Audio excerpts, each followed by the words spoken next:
tekmovalcev v prvi polovici današnjih kvalifikacij. Edini s popravnim izpitom Benjamin Savšak, ampak Beni na koncu z najhitrejšim časom torej kanoističnih kvalifikacij. Dobro je šlo vse skupaj, v drugo, v prvo pač ne. Ja, tako v bistvu v drugo mi je šlo v redu.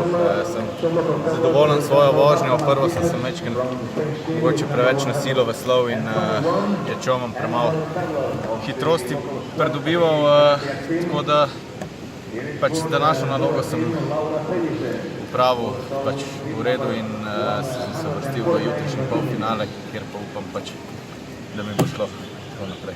Ja, glede na lanski rezultat ste bili tukaj prav na vrhu, zmago ste dosegli tako kot tudi vaši kolegi. Sev, kar uspešno prizorišče za slovenski divji vodaški šport. Ja, mogoče res, sicer ta proga tukaj mogoče meni najbolj ne leži, zaradi pač majhne kubature vode na progi in mi je težje v bistvu tekmovati tukaj, ker veliko energije vlagam v vožnjo, v bistvu pa nič ne pridobivam kaj dosti na hitrosti.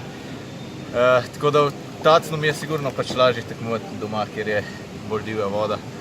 Ampak pač pogoji so takšni, kakršni so, tako da jaz bom pač se potrudil, kakor se da dober in upam, da pač mi uspe tudi letos dober rezultat tukaj doseči.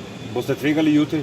Glede na to, da je to zadnja tekma, sicer je pa zraven kar veliko dejavnikov, lovite tudi visoko uvrstitev v skupnem seštevku. Kako se sploh lotiti tega odločilnega dneva, ki vam lahko veliko prinese konec konca? Ja, res bom mogel veliko tvegati jutri, v bistvu tudi vožnjo pokazati tako na meji bolj voziti po robu.